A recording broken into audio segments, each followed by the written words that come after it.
There were 9 women on that train when it left St. Louis.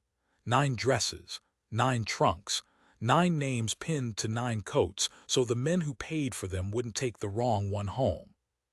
By the time the train reached the end of the line, 8 of them were gone, claimed, married, driven off into a country that would either make them or bury them. And then there was her, standing alone on a platform in the middle of nowhere, holding a trunk that held everything she owned, waiting for a man who was never coming. I almost didn't stop. God help me, I almost drove right past. I had a ranch bleeding money, a daughter who hadn't spoken a full sentence in a year, and no room in my life for a stranger's heartbreak.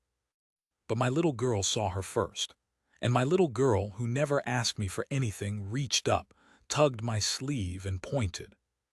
This is the story of the last woman left at the station, and how a 7-year-old chose her when no grown man would. Stay with me till the end, because what my daughter knew that day, I didn't understand for a very long time. The wind came off the flats that afternoon like it had a grudge, and I remember thinking that was fitting, because everything in the year 1887 seemed to have a grudge against me personally. I'd come into Dabney Crossing for salt, nails, and a spool of wire, the unromantic arithmetic of keeping a ranch alive. My daughter Ruth sat beside me on the wagon bench with her knees pulled up under her chin, the way she'd taken to sitting since her mother passed. Small, folded in on herself like a letter nobody had opened. She was 7. She had her mother's dark hair and her mother's habit of watching a room before she trusted it, and she hadn't strung more than 3 words together in front of me since the fever took Clara the previous spring. The doctor in Prescott had called it grief. Elective mutism, he'd said, tapping his pipe against his boot like the phrase cost him something. She'll speak when she's ready, or she won't. Children are stubborn creatures. Stubborn, as if I didn't know. As if I hadn't spent 14 months talking to a child who answered me with the tilt of her head and the shape of her hands, learning a language of silence I'd never asked to learn. I tell you all this so you understand what state I was in when we came down the main street and saw the crowd thinning outside the depot, because a lesser trouble I'd have driven right around. The train had come and gone. I knew that from the smell coal smoke still hanging in the air, oily and sweet. There'd been talk in town for weeks about the arrangement, some outfit back east matching frontier men to women who wanted out of wherever they'd been. Mail order, folks called it, like the women were seed catalogs. A wagonful of them was meant to arrive that day, each promised to a man who'd paid his fee and signed his name. Most of the men had come. I'd seen them all morning, scrubbed and nervous in their good shirts, standing around the depot like fence posts waiting to be useful. And now they were gone. The couples had paired off and driven away. The disappointed ones, the 2 or 3 whose women had taken one look and refused, those had slunk off to the saloon to be angry in private. The platform should have been empty. It wasn't. Pa Ruth's hand found my sleeve. First time she'd reached for me unprompted in longer than I could count. Pa. I followed where she pointed. There was a woman standing at the far end of the platform, alone, beside a trunk that had seen better decades. She was straight-backed in a gray traveling dress gone dull at the cuffs, and she was doing the thing that people do when they are trying very hard not to fall apart in public, holding perfectly still, as if stillness could hold a person together. The station master, a soft, round man named Pell, was talking at her with his hat in his hands, and even from that distance I could read the shape of the conversation. His shoulders were apologizing. Her chin was refusing to accept the apology. "Wait here," I told Ruth and set the brake. I want to be honest about this part, because it would be easy to make myself sound kinder than I was. I did not walk over there out of goodness. I walked over there because the salt could wait, and I am, to my everlasting inconvenience, the kind of man who cannot leave a wounded thing alone. Pell saw me coming and looked, relieved to have somebody else to talk to. "Mr. Hale," he said, "wasn't expecting you today." "Salt Run," I nodded at the woman. Up close she was younger than the gray dress made her, maybe 28, 30. There was a fine web of exhaustion around her eyes, and a smudge of coal soot on her jaw that she hadn't noticed, and I felt a stupid, useless urge to tell her about it. What's the trouble here? No trouble exactly. Pell lowered his voice, which was a courtesy to nobody since she was standing right there. The gentleman what sent for Miss Vane here, he didn't come. Didn't come, I repeated. Word came down the line this morning. Pell turned the hat in his hands. Fella took ill, or took cold feet, or took the train the other direction. Honest, I don't know which, and it don't much matter to the outcome, does it? He glanced at the woman, then away, ashamed. Rules are, if the intended party don't claim the lady within the day, she's meant to be sent back on the return train. Company policy. Returns Thursday. Thursday was 4 days off. I looked at the woman, Miss Vane, and she looked back at me with an expression I have never forgotten. It wasn't pleading. It was worse than pleading. It was the flat, level gaze of a person who has decided that hope is a luxury she can no longer afford and is bracing for the next blow the way you brace for cold water. "Ma'am," I said and touched my hat. "Sir," her voice was low, steadier than she had any right to be. "I understand this is not your concern. You needn't feel obligated to stand here and watch it." That stung a little, fair, but it stung. "Where will she stay?" I asked Pell. "Till Thursday." He winced. "Boarding house is full up with the men and Mrs. Toller won't take a woman traveling alone, on account of she considers it." He didn't finish. He didn't have to. In a town that small, a woman with no husband and no chaperone and a trunk full of somebody else's broken promise was a scandal looking for a place to happen, and Mrs. Toller would not have it under her roof. "So she sleeps where?" I said. "The depot bench for 4 nights. "I'll manage," Miss Vane said, sharp now. "I have managed worse than a bench, mister. I'm sorry, I don't believe I caught it." "Hale," I said. "Thomas Hale." "Well, Mr. Hale, I have managed worse than a bench, and I'll thank you not to arrange my misfortunes for me. I've had enough men do that for one lifetime." I should have tipped my hat and left. I'd done my Christian duty by asking. Nobody could have faulted me. But then I heard the small crunch of boots on gravel, and I turned, and there was Ruth. She'd climbed down off the wagon. She never did that. She was afraid of the horses when she was alone, afraid of most things, and she had crossed 40 feet of open ground by herself to stand beside me. No, not beside me. Slightly in front of me, between me and the woman, as if she'd appointed herself to the situation. She looked up at Miss Vane for a long moment, studying her, the way she studied everything now from behind that wall of quiet. And then my daughter, who had not willingly spoken to a stranger in over a year, who I'd carried out of her mother's funeral because she'd gone stiff and silent as a fence rail. My daughter reached out and took Miss Vane's hand. Just took it, wrapped her small fingers around it like it was the most natural thing in the world. Miss Vane went very still. I went very still. "You can come with us," Ruth said. 4 words, clear as a bell. The most she'd said to anyone since Clara died, and she spent them on a stranger in a gray dress on a train platform in the middle of the worst afternoon of that stranger's life. I don't have the words for what that did to me. I've tried, over the years, in the ledger where I keep track of things I can't say out loud, and I've never gotten it down right. It was like watching a door open in a house you thought was empty, like hearing music start up in a room you'd nailed shut. Miss Vane knelt down. Slow, careful, the way you'd move around a nervous animal, and there was something in that carefulness that told me she'd been around grief before, that she recognized the shape of it in a child. "That's very kind," she said softly, "but your papa hasn't asked me, and grown-ups have to ask." Ruth turned and looked up at me. And here is the morally heavy thing, the decision I've turned over 1,000 nights since. I did not want to say yes. I want to be plain about that. I was a widower barely keeping a ranch above water. I had no money for another mouth.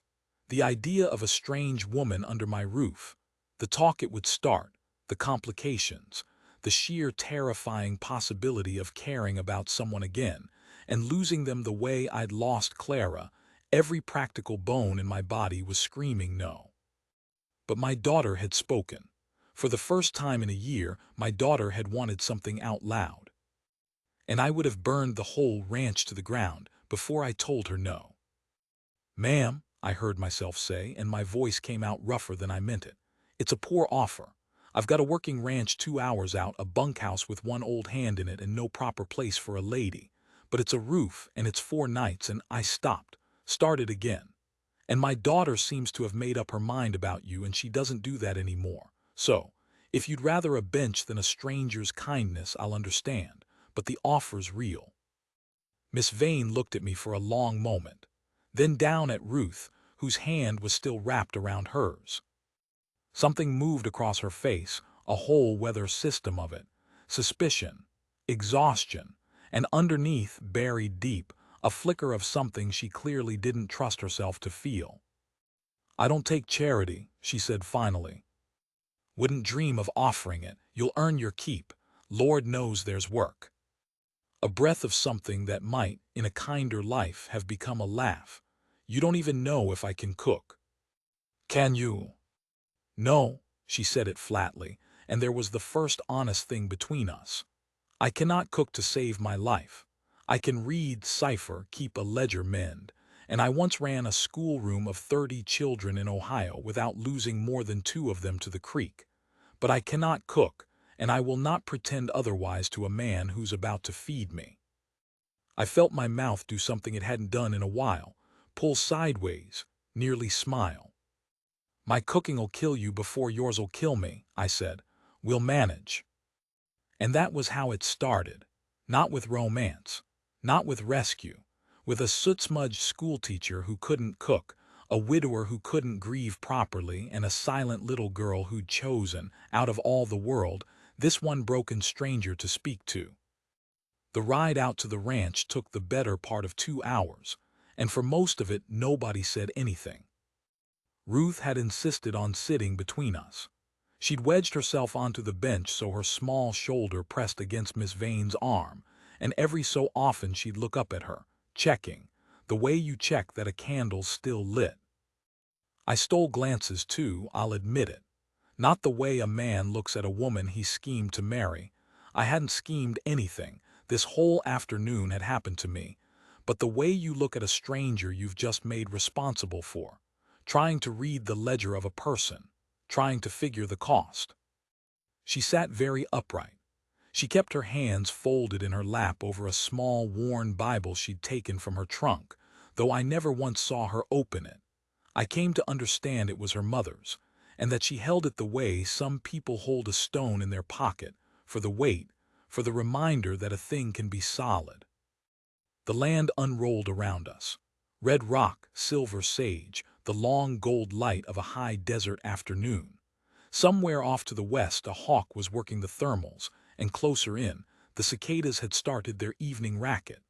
I watched Miss Vane's eyes move across all of it, and I saw her doing the arithmetic every newcomer does: how far to the nearest anything? How alone am I really? What have I agreed to? "It's not what you're used to," I said. "First words in an hour."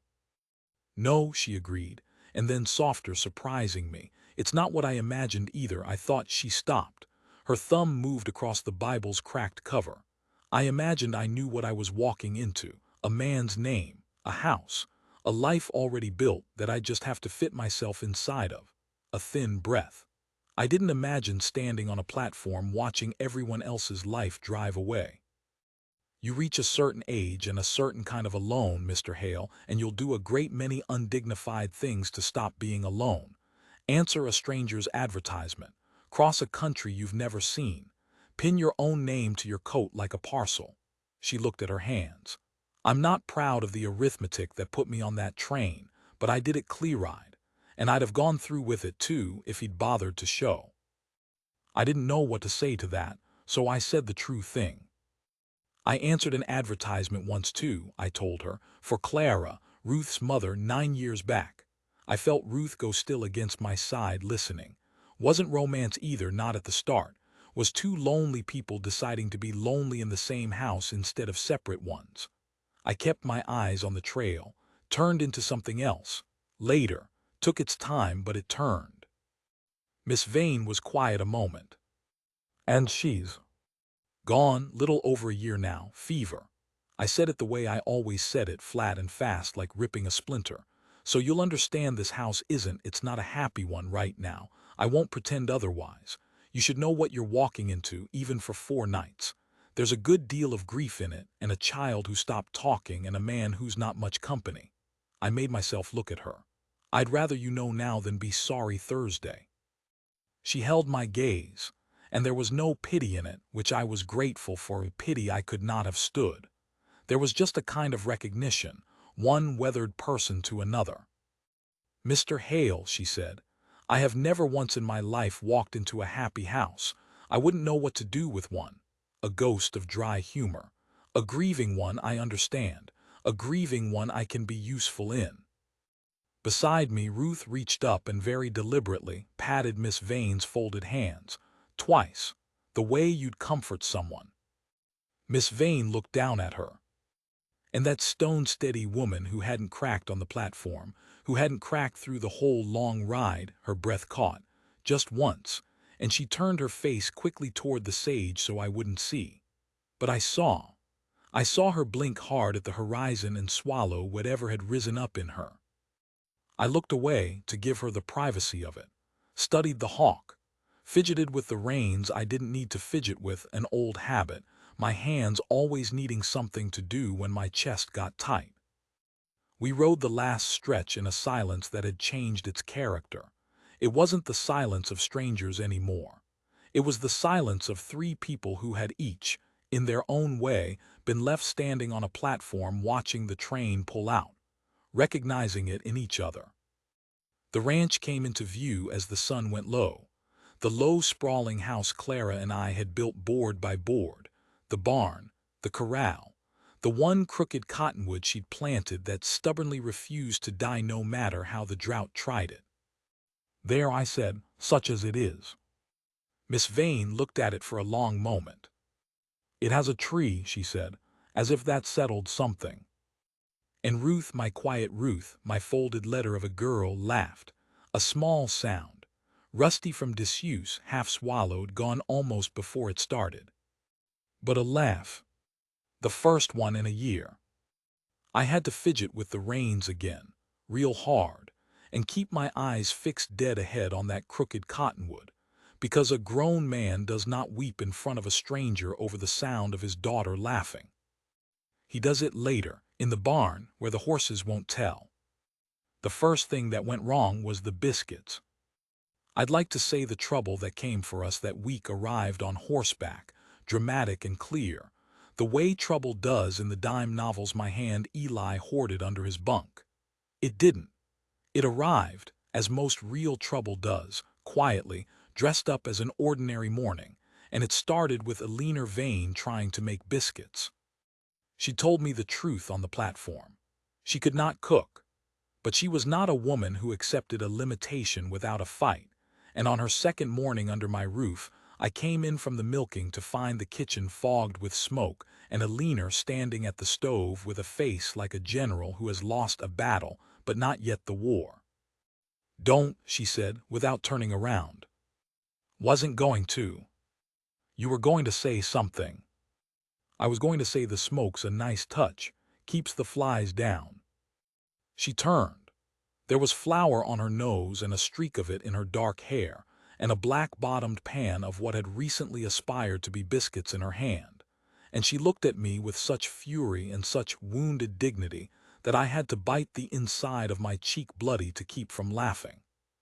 I ran a schoolroom of 30 children, she said, with terrible precision. I have read Latin. I once corrected a preacher's mathematics in front of his entire congregation, and I cannot make a biscuit that a dog would eat. From the doorway came a small sound. We both turned.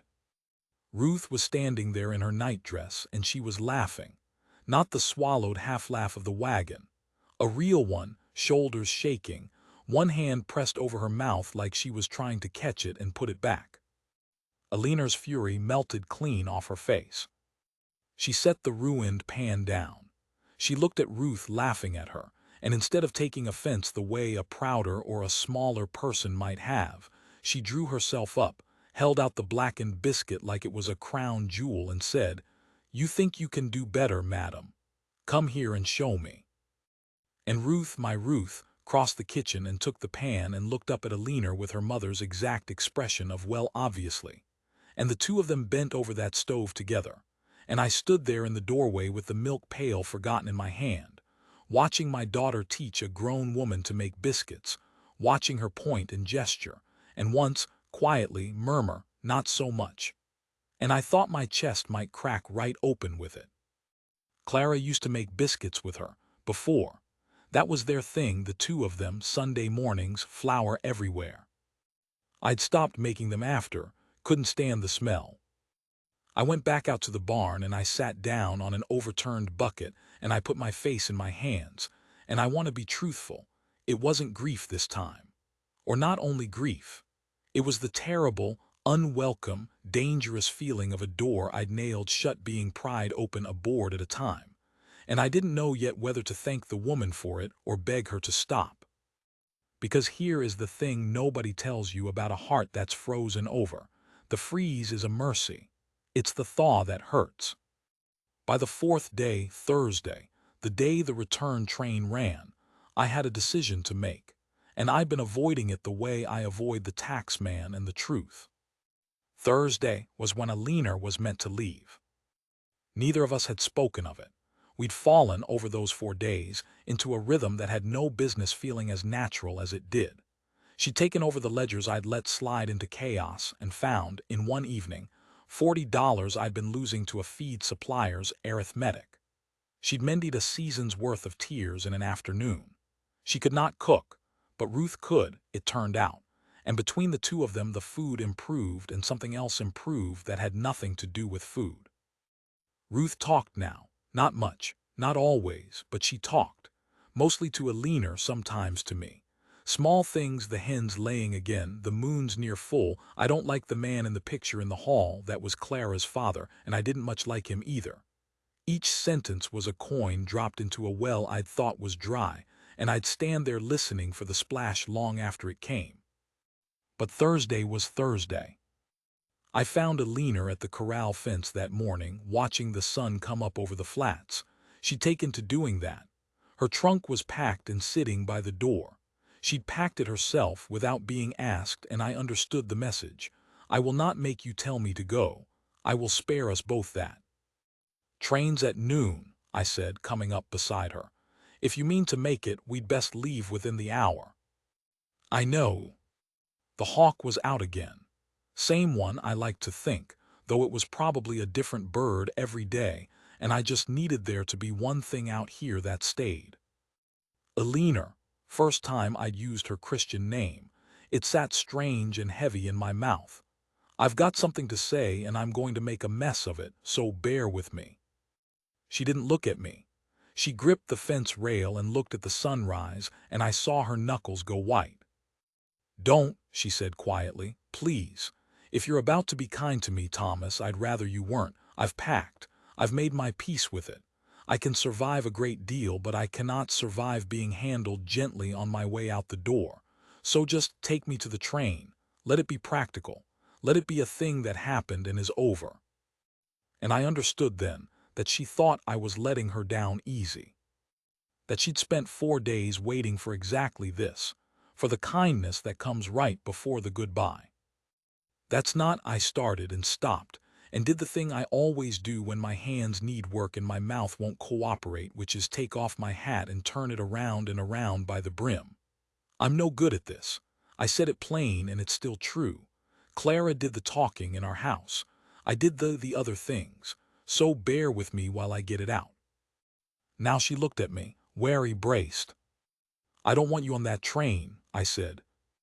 The words came out too blunt. They always do. But there they were between us in the cold morning air. "I've thought on it every way there is," I went on, faster now, before my nerve went. The practical way, the ranch needs a second pair of hands and a head for figures better than mine, and that's true, and I could dress the whole thing up in that and pretend it's a business arrangement. And it partly is. But I'd be lying, and you've had enough men lie to you. I made myself stop turning the hat, made myself look at her straight. The true reason is my daughter started talking again the day you took her hand at that station. And the true reason under that one, the one I don't hardly want to say out loud, is that I've spent a year being a dead man walking around a living ranch, and I woke up this week. I woke up, Alina. 4 days you've been here and I woke up. And I'm frightened half to death of it, because the last time I let myself feel this much I lost her, and it near killed me. So the coward in me wants to put you on that train and go back to being frozen, because frozen doesn't hurt. I took a breath. But I'm asking you to stay, not as a parcel somebody sent for, not as a bride I paid a fee for, as a person my daughter chose and a person I've come to. The word stuck. I'd had it once with Clara, I hadn't thought to have it again. A person I've come to hope might choose us back. The silence after that was the longest of my life.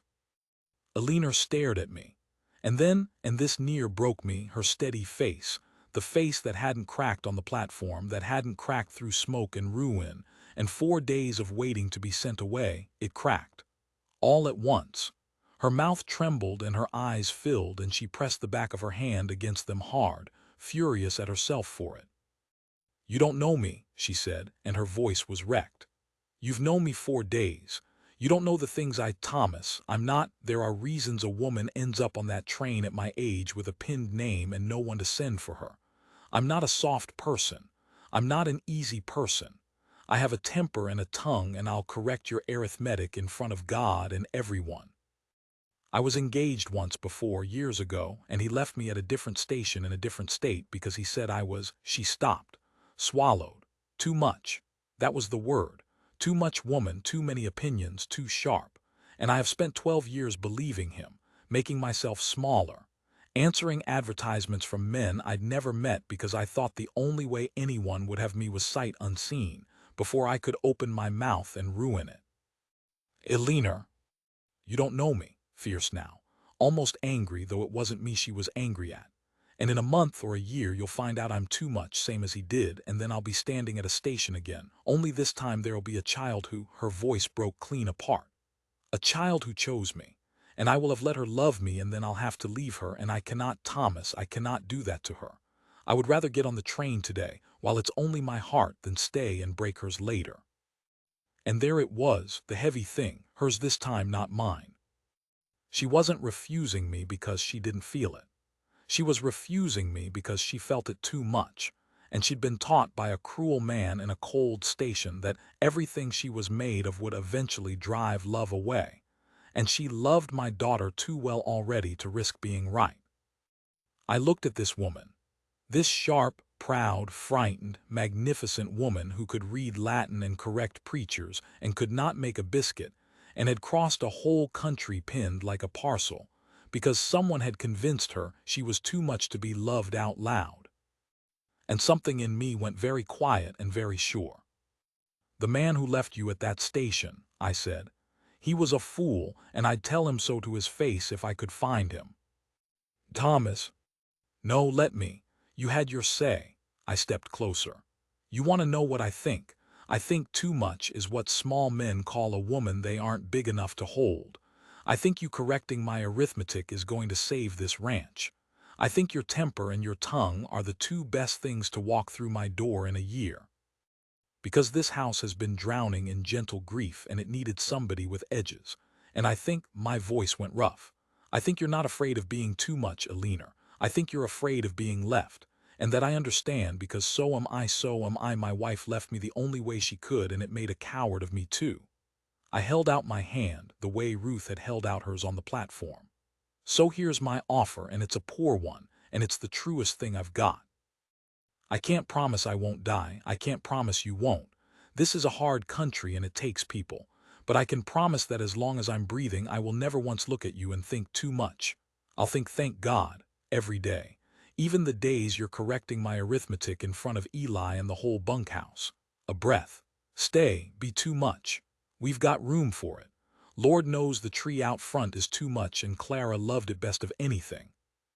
Alina looked at my outstretched hand. She looked at it for so long I thought I'd lost. And then behind us a small voice said, "Please stay." We both turned. Ruth was standing in the doorway again, the way she'd stood in the kitchen doorway, the way she'd crossed the platform 4 days before. She'd seen the packed trunk. She understood what a packed trunk meant, and she'd come out into the cold in her nightdress to fight for what she wanted, my brave, silent girl who wasn't silent anymore. "Please stay," she said again, and her chin was doing the exact thing Alina's did when she was holding herself together. "I chose you, at the station. I chose you first." Her voice wobbled. "That means you have to stay, that's the rule. When you choose somebody, they have to stay." Oh, that undid us both. Alina made a sound I'd never heard her make and crossed that yard and dropped to her knees in the cold dirt and gathered my daughter up. Trunk and train and 12 years of too much all forgotten. And Ruth wrapped her arms around Alina's neck and held on like the girl she was. Like a girl who'd lost one mother and would be damned, at 7 years old, if she'd lose another she'd chosen with her own 2 hands. I stood there and turned my hat around and gave up entirely on being a man who doesn't weep in front of strangers, because Alina Vane was not a stranger anymore, and I don't believe she'd been one since the moment my daughter said, "You can come with us." The noon train ran without her. I like to think it ran empty. I like to think there was one seat that whole long trip that stayed cold, meant for a woman who'd finally, after 12 years and half a continent, been chosen loud enough to believe it. We were married in the spring, under the crooked cottonwood, by a circuit preacher whose arithmetic Alina did not correct, though I saw her notice an error in his tally of the collection plate and physically restrain herself, which for her was a wedding gift to me of no small size. But I'm getting ahead, because a marriage isn't the end of a story, whatever the dime novels claim. It's the start of the part where you find out if the thing you chose can survive the ordinary days, and ours nearly didn't. The drought came that second summer. I won't dress it up. It was the kind of dry that gets into folks' souls. The creek went to a trickle, then to mud, then to a cracked white seam in the ground where water used to be. The grass browned. The cattle got that hollow look.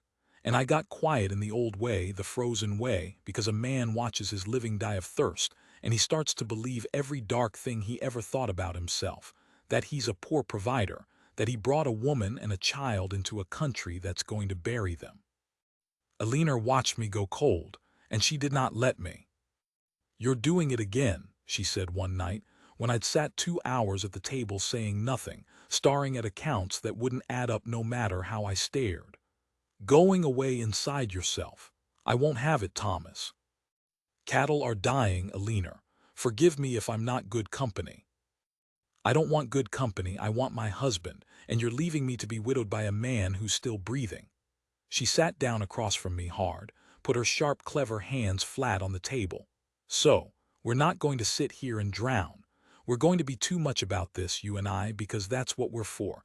Tell me the numbers, all of them, the real ones, not the ones you've been hiding so I won't fret." And God help me, I told her. And that woman, that schoolteacher who couldn't make a biscuit, took my ruined arithmetic and worked it half the night, and near dawn she pushed a paper across the table and said, "There. If we sell the North 40 to the Doyle outfit, I know it was Clara's, I know what it costs you, we clear the debt and we buy water rights to the spring on the ridge. We lose land, we keep the herd, we keep the ranch, we keep us." She held my eyes. "It's a hard choice and I hate it too. But a hard choice you make together weighs half what a hard choice you carry alone weighs. I learned that this year, from you. We sold the North 40. It near killed me to do it, Clara's land. But Alina stood beside me when Doyle came with the papers, and she kept her hand flat against my back the whole time, steady, saying without words, I'm here, you're not alone in this," and I signed. And we kept the ranch. And that fall the rains came back the way they always eventually do, cruel in their timing, and the ridge spring ran sweet and cold, and we made it through. We made it through. That's the whole of what I have to give you in the end. Not a grand thing. Just that. We made it through together the way you only can with the ones who choose to stay. I want to tell you about one more morning, and then I'll let you go. It was years on. Ruth was near grown, 15, tall, sharp-tongued as her stepmother and stubborn as her father, a fearsome combination that Eli swore would run the whole territory someday. She'd never gone quiet again. Some mornings I'd have paid money for 5 minutes of the old silence, and I'd say so, and a leaner would say you would not, you liar, and she was right. There was a new baby, too, by then. A boy. Clara's name for a middle name because a leaner had insisted she made half of this family, Thomas, she gets a place in it. And that was the thing about a leaner I never got over, that she was never once jealous of a ghost, that she made room in our house for the woman who'd come before instead of painting over her. Too much. Always too much. Thank God. That morning I came in from the barn and stopped in the kitchen doorway, the way I had that first smoky morning years before. And there they were. Alina and Ruth bent over the stove together, flour everywhere, the baby propped in a basket kicking at the light. Alina still couldn't make a biscuit worth a damn. Some things a country can't cure, but she'd never stopped trying, and Ruth had never stopped teaching her, and it had become their thing, the two of them, Sunday mornings, the way it had once been Clara's. Ruth looked up and saw me. Pa, tell her she's using too much lard. I am not using too much lard, Alina said, using far too much lard. She's using too much lard, I agreed. Traitor, Alina said, and threw a pinch of flour at me, and the baby laughed and Ruth laughed, and I stood in that doorway in that house that was so loud now, so full, so much. And I thought about a gray afternoon on a platform in Dabney Crossing. I thought about how close I came to driving past. How I had a ranch bleeding money and a daughter who wouldn't speak and no room in my life for a stranger's heartbreak, and how every practical bone in my body had told me to keep going. I thought about 8 women claimed and gone, and one left standing alone with a trunk, bracing for the return train. And I thought about my little girl, who never asked me for anything, reaching up, tugging my sleeve and pointing. She saw her first, before I did, before I understood. Children know things. They see past the gray dress and the soot and the 12 years of being told she was too much, and they see the whole person underneath, the one worth choosing. My daughter looked at the last woman left at the station, and she knew, the way you know a thing in your bones, that this was the one. I chose you first, she'd said, that cold morning. When you choose somebody, they have to stay. I never did figure out what she understood that day, standing on that platform, that I couldn't. What made her cross 40 feet of open ground alone and take a stranger's hand? I've asked her since. She just shrugs. Says she doesn't remember thinking anything. Says the lady looked like she needed to come home, so she brought her home. Like it was the simplest thing in the world. Maybe it was. Maybe that's the whole secret. The one it took me 40 years and a frozen heart to learn from a 7-year-old. That most of us are standing on some platform or another, holding everything we own, watching everyone else's life pull away, waiting to be sent back. And that the whole of grace, the entire of it, is one person crossing the open ground to take your hand and say, "You can come with us." Alina caught me standing there with my hat in my hands, turning it round and round. "Thomas Hale," she said, softer because she always knew, "you're doing the thing with the hat." "Am I?" "You're thinking about the station." "Might be." She wiped the flour from her hands and she crossed the kitchen, and she stood in front of me the way she'd stood at the corral fence all those years ago, but not braced now, not waiting to be sent away. Home in her own house, in her own life, chosen and staying. "Well," she said, "I'm still here. I noticed. Too much and all." "Thank God," I said, "every day." And out front the crooked cottonwood that should have died 100 times over threw its shade across the yard, stubborn and green and far too big for that dry ground, exactly the way Clara had planted it, exactly the way it had no business being. Some things aren't meant to survive out here. They do anyway.